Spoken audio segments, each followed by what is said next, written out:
Montana Territory, 1871. The first frost of autumn dusted the rolling grasslands of Whispering Creek Ranch, glimmering in the pale morning sun like scattered diamonds. Yorick Baxter stood on the porch of his two-story ranch house, coffee mug warming his calloused hands as he surveyed the vast expanse of land that had been both his salvation and his prison for the past 5 years. Steam rose from his cup, mingling with the cloud of his breath in the crisp air. At 32, Yorick had built one of the most prosperous cattle operations in the territory, but success had come at a price. The isolation of ranch life had carved hollows into his soul that no amount of hard work could fill.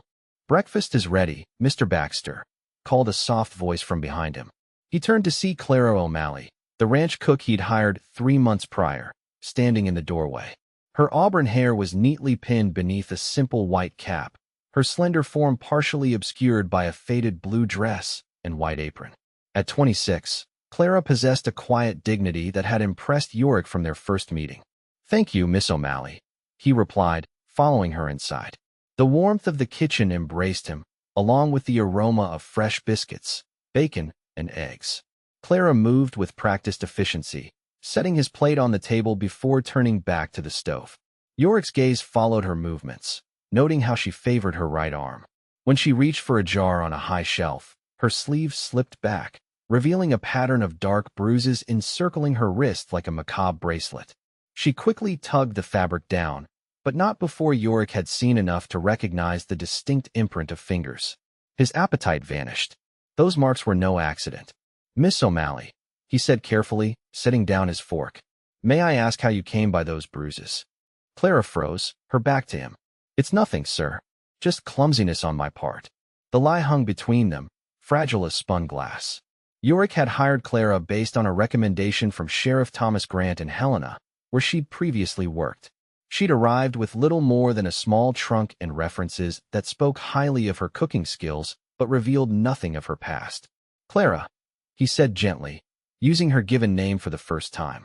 "I've seen enough injuries to know the difference between an accident and something else." Her shoulders tensed beneath the worn fabric of her dress. For a moment, he thought she might continue the pretense, but then she turned to face him. The morning light streaming through the window illuminated her face, revealing a faint yellowish shadow along her jawline, an older bruise, nearly healed. "It doesn't matter anymore," she said quietly. "I'm safe now."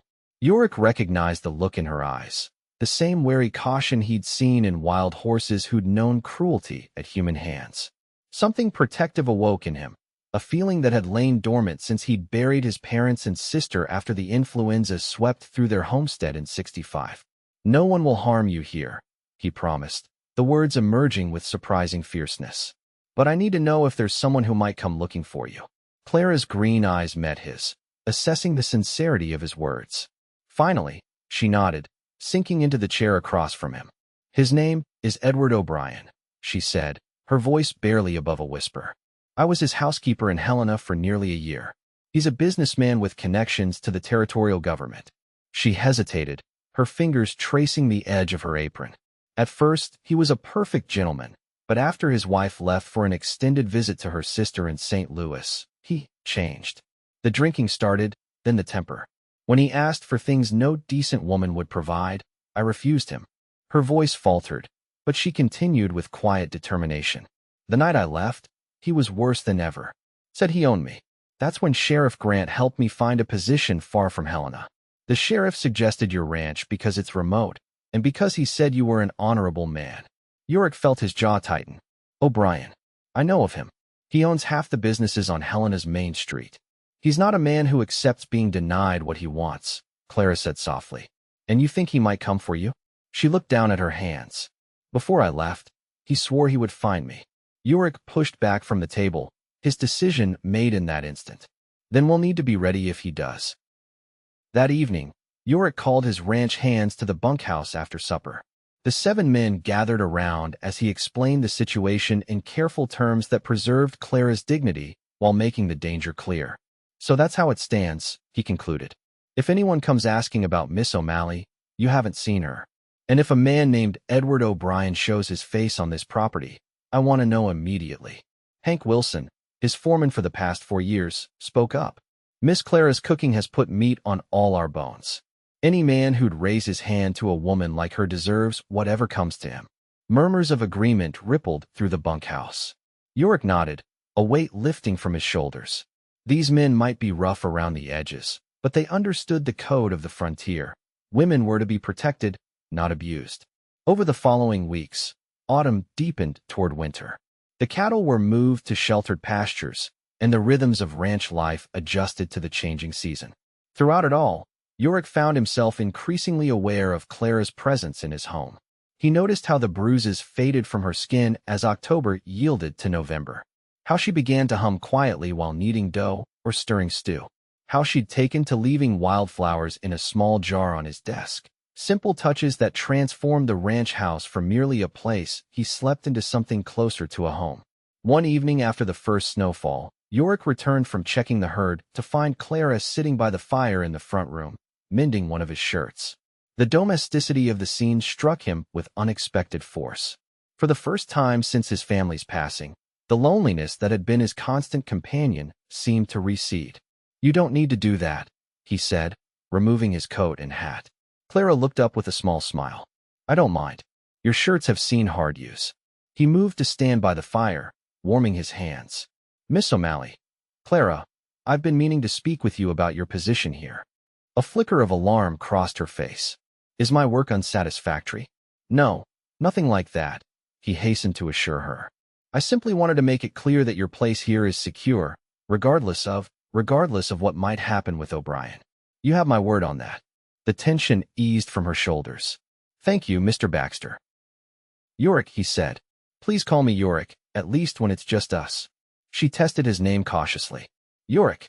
The way she said it, with a slight softening of the R, made something warm unfurl in his chest. That night, he lay awake longer than usual, listening to the wind whistling around the eaves of the house, and thinking about the woman sleeping in the small room down the hall. The first real test of his promise came 3 weeks later, on a bitter December afternoon. Yorick was in the barn examining a mare's injured leg when Hank burst in, his breath coming in white puffs. "Rider coming in fast from the East Road," the foreman reported. "Looks like he's from town." Yorick straightened, wiping his hands on a rag. "Get Clara to her room. Tell her to stay there until I come for her." By the time Yorick reached the main house, a well-dressed man was dismounting from a lathered horse. Despite the fine clothes and expensive saddle, there was something predatory in the way the stranger moved, reminding Yorick of the timber wolves that sometimes stalked the edges of his property. "Afternoon," Yorick called, keeping his tone neutral. "Can I help you?" The man turned, revealing a handsome face marred by the hardness in his eyes. "Perhaps. I'm looking for a woman who may have passed this way. Clara O'Malley. She worked for me in Helena until she disappeared rather suddenly." The casual way he spoke the lie confirmed everything Clara had told him. This was Edward O'Brien, without a doubt. "Haven't seen anyone matching that description," Yorick replied evenly. "Not much call for household help out here." O'Brien's smile didn't reach his eyes. "Is that so? Mind if I look around? She's taken something of value that belongs to me." "Actually, I do mind," Yorick said, crossing his arms. "This is private property, Mr. O'Brien. Edward O'Brien." He straightened his coat, a calculated gesture meant to impress. "I have business interests throughout the territory. The governor himself counts me as a friend. That may carry weight in Helena, Mr. O'Brien, but out here, a man's land is his own." Yorick nodded toward the road. "I wish you luck finding what you're looking for, but you won't find it at Whispering Creek." O'Brien's facade of civility slipped, revealing a flash of the anger beneath. "I know she's here, Baxter." A stagecoach driver remembered dropping a young woman matching her description near your property 3 months ago. "Even if that were true, any woman working on my ranch is under my protection," Yorick said, his voice hardening. "And I don't take kindly to men who leave bruises on women's skin." The accusation hung in the air between them. O'Brien's face darkened, but before he could respond, the ranch hands appeared, emerging from the bunkhouse and barn like shadows. None were openly armed, but their presence created a clear message. O'Brien glanced around, making a rapid calculation of his odds. "This isn't over, Baxter. That woman is coming back with me, one way or another." "No, she isn't," Yorick replied quietly. And if I see you on my land again, you'll leave feet first. That's a promise. For a tense moment, it seemed O'Brien might press the issue. Then, with a muttered curse, he remounted his horse. You've made an enemy today. I've ruined men for less. Yorick watched until O'Brien's figure disappeared down the road before returning to the house. He found Clara standing at the bottom of the stairs, her face pale but composed. He's gone, Yorick told her. For now. I heard, she said. He won't give up so easily. No, Yorick agreed. But neither will I. That night, he posted 2 men to watch the approaches to the ranch, a precaution that would continue in the weeks that followed. Yorick knew O'Brien's type. Men who believed their wealth and connections placed them above consequences. Such men rarely abandoned what they considered theirs. As Christmas approached, a restless energy gripped the ranch. The confrontation with O'Brien had changed something between Yorick and Clara, creating an unspoken current that flowed beneath their everyday interactions. One evening, he found her in the kitchen, rolling out dough for Christmas cookies. Flour dusted her cheeks and hands, transforming her into something otherworldly in the golden lamplight. May I help? He asked, surprising himself with the offer. Clara looked equally surprised, but nodded toward a bowl of dried berries. Those need to be chopped for the filling. They worked in comfortable silence for a time, the simple domesticity of the task wrapping around them like a warm blanket. When their hands accidentally brushed as they reached for the same cookie cutter, neither pulled away immediately. Why did you decide to help me? Clara asked suddenly. You barely knew me when you saw those bruises, yet you risked everything. Your ranch, your reputation, to protect me. Yorick considered the question carefully. When I was 27, I watched my sister die of influenza. Elizabeth was only 19. Before she passed, she made me promise to be the kind of man our father raised us to be, one who stands between the innocent and harm. He looked down at his flour-covered hands. But the truth is, I didn't help you because of a promise to my sister. I helped you because I couldn't do otherwise and still call myself a man. Clara's eyes shimmered in the lamplight. I've known few men like you, Yorick Baxter. Something in her voice made him look up, and what he saw in her expression caused his heart to stumble in its rhythm. Before he could respond, however, a shot rang out in the night, shattering the moment. Yorick was on his feet in an instant. Stay here, he ordered, grabbing his rifle from above the door. Outside, chaos had erupted. A group of riders, at least 5 by Yorick's count, had surrounded the bunkhouse, firing into the air and the ground near the door where his ranch hands were emerging. Baxter, O'Brien's voice carried across the yard. Send out the woman, and we'll leave peacefully. Rage boiled in Yorick's blood as he took cover behind a water trough. O'Brien had brought hired guns to intimidate him, to terrorize Clara. He fired a warning shot into the air. This is your last chance to leave my property alive, O'Brien, he shouted back. One of O'Brien's men wheeled his horse around, raising a pistol toward the main house. Before he could fire, Yorick's shot knocked him from the saddle. The night exploded into gunfire. Yorick's ranch hands, having prepared for this possibility, had positioned themselves strategically around the property.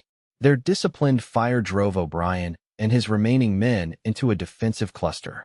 In the midst of the chaos, Yorick spotted a figure slipping toward the side of the house. O'Brien himself, clearly intent on reaching Clara while everyone was distracted by the gunfight. Yorick moved without thinking, racing to intercept him. He caught up just as O'Brien reached the kitchen door. The businessman turned, a revolver glinting in his hand, but Yorick was already upon him. He struck O'Brien's arm, sending the gun spinning into the darkness. They grappled fiercely, O'Brien fighting with the desperate strength of a cornered animal. A punch connected with Yorick's jaw, sending him staggering back. O'Brien used the opportunity to lunge for his fallen weapon. A shot cracked through the night, the sound distinct from the ongoing battle in the yard. O'Brien jerked, then collapsed to his knees, clutching his shoulder. Behind him stood Clara, Yorick's second rifle steady in her hands. I told you I wouldn't go back, she said, her voice unwavering despite the trembling of her hands. Never again.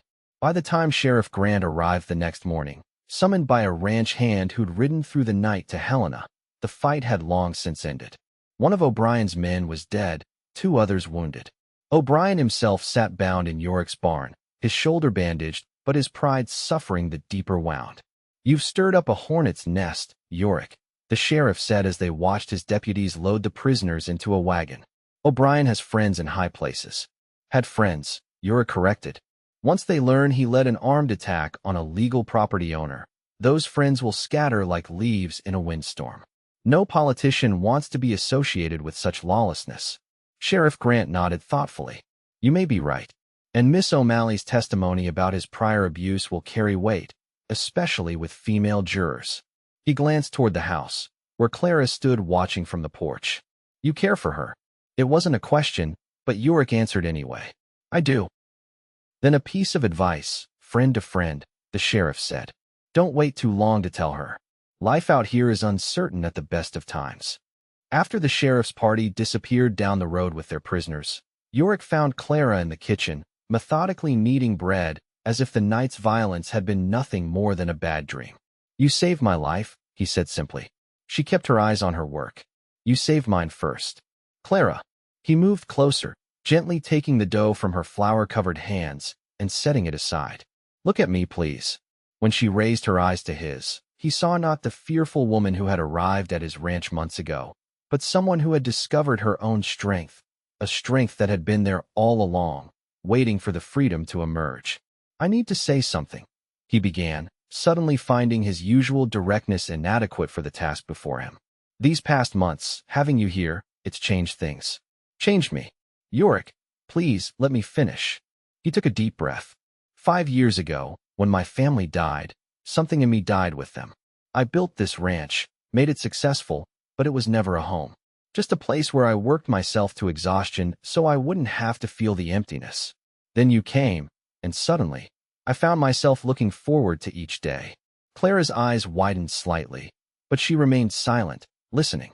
"I'm not offering you a position anymore," he continued. "I'm offering you a choice. Stay here, not as my cook, but as my wife, if you'll have me. Or, if that's not what you want, I'll give you enough money to go anywhere you choose, start fresh where no one knows your past." For a moment that stretched into eternity, Clara said nothing. Then, slowly, she reached up and placed her flour-covered hand against his cheek. "Do you love me, Yorick Baxter?" she asked softly. The question struck him with its simplicity. Did he love her? He'd been so long without that emotion that he'd almost forgotten its contours. "Yes," he answered, the truth of it resonating through him like a bell. "I love your courage and your kindness. I love how you hum when you think no one is listening. I love that you put wildflowers on my desk and mend my shirts even when you don't need to. I love you, Clara O'Malley, and I think I have since the moment you stood in my kitchen and lied about those bruises." A smile bloomed across her face, transforming it into something so beautiful it made his chest ache. "Then I choose to stay," she whispered, "because I love you too." When he kissed her, the last hollow space inside him filled with light. They married in the spring of 1872, after O'Brien's trial and conviction. The ceremony took place beneath a canopy of newly leafed cottonwoods by the creek that gave the ranch its name. Clara wore a dress of soft blue silk, Yorick's gift, ordered from San Francisco, with wildflowers in her hair. The ranch hands stood as witnesses, their usual rough appearance transformed by freshly pressed shirts and awkwardly held hats. As Judge Hollister pronounced them husband and wife, Yorick felt a sense of rightness settle over him. This woman who had come to him broken, but not defeated, had helped him find his way back to life. Together, they would build something enduring on this wild land. That night, as moonlight spilled through the window of what was now their shared bedroom, Yorick held Clara close, marveling at how completely his life had transformed in the span of a few months. "Are you happy?" he asked, his voice low in the darkness. Clara's hand found his, their fingers intertwining. "Happier than I ever believed possible," she replied. "When I fled Helena, I was running away from something. I never imagined I was actually running toward everything I'd ever wanted." Yorick pressed a kiss to her temple. "This is just the beginning," he promised. In the years that followed, Whispering Creek Ranch flourished, as did the family that called it home. Clara gave birth to their first child, a daughter named Elizabeth after Yorick's sister, in the winter of 1873. A son, Henry, followed 2 years later, and finally another daughter, Margaret, in 1877. The ranch expanded, with new pastures cleared and additional hands hired. Clara started a small school for the children of ranch employees, teaching reading and arithmetic in a converted storage building near the main house. Yorick served 2 terms as county commissioner, his straightforward approach to problems earning respect throughout the territory. Edward O'Brien served 5 years in territorial prison before being released. True to Sheriff Grant's prediction, his former friends and business associates had distanced themselves from the scandal. Upon his release, he left Montana, reportedly for San Francisco, a diminished figure bearing little resemblance to the powerful man who had once terrorized Clara. On a golden autumn evening in 1885, 14 years after Clara first arrived at Whispering Creek, she and Yorick sat on the porch of their home, watching their children play in the yard. Elizabeth, nearly 12 and already showing her mother's determination, was teaching 8-year-old Margaret how to throw a lasso, while 10-year-old Henry read a book beneath a nearby tree. "I've been thinking," Clara said, her head resting against Yorick's shoulder. "About that day you noticed my bruises." Yorick squeezed her hand gently. Those marks had long since faded, leaving no trace on her skin. "What about it? How different everything would be if you'd said nothing. If you'd simply eaten your breakfast and gone about your day."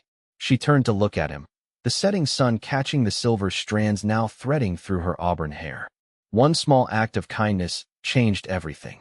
Yorick thought about the lonely man he'd been, standing on this very porch that morning so long ago, unaware that his life was about to pivot on a moment of decision.